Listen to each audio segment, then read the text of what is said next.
anatomy of the lungs, right? So you're looking at the lobes, you're looking at the fissures, you're looking at the different regions of it, so the base, the apex, so you're looking at different regions of the lung. I'll put a couple definitions on the board for you. I'm going to tell them to you now, but then I'll write them on the board.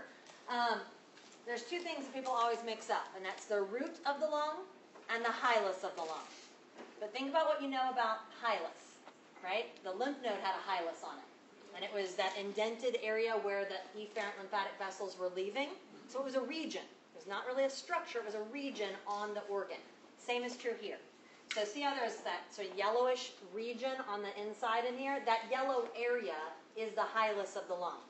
So that whole region is the location where structures can either enter or exit the lung. So the hilus is the area on the lung where things enter or exit. Yeah? Versus the root of the lung. The root of the lung includes the primary bronchus, bringing air in, pulmonary artery, pulmonary vein. That's the root of the lung. Those structures collectively are the root of the lung. So think about it like the root of a plant delivers nutrients to the plant. The root of the lung is bringing the blood and the air inside the lung tissue. Okay? So the reason that confuses people is because you notice then the root enters the lung at the hilus. Yeah? So the structures versus the location. Okay? So those two terms always kind of mess with people a little bit.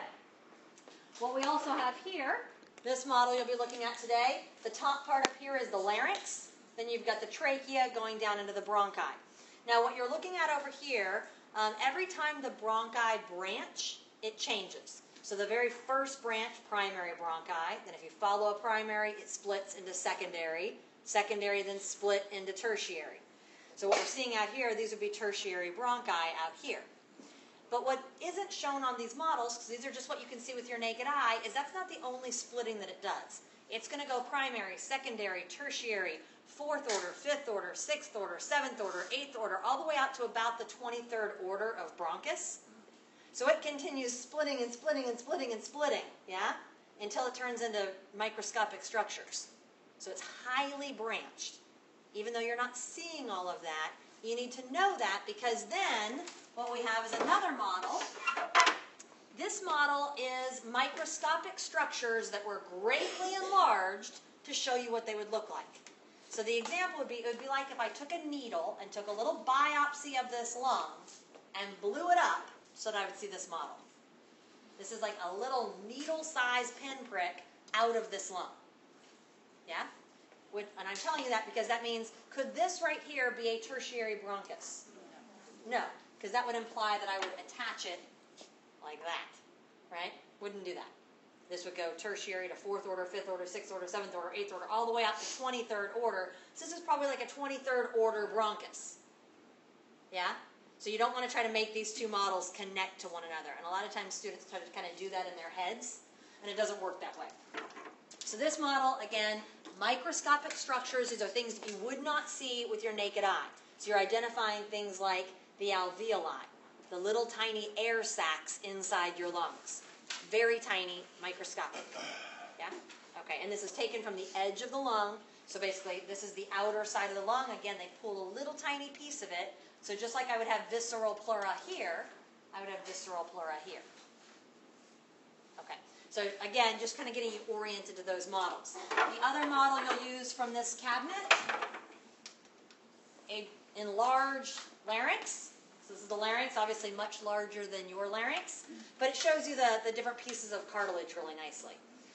Another thing that I see students do a lot, you have to name it as a cartilage. So you would not just say that this is the arytenoid. It's the arytenoid cartilage, the corniculate cartilage, the thyroid cartilage. All right, so make sure that as you're practicing with each other, that you're making your partners use all of that vocabulary. Okay, so you've got the larynx model, and then we've got a couple plaques down here that also show you the gross anatomy of the lungs.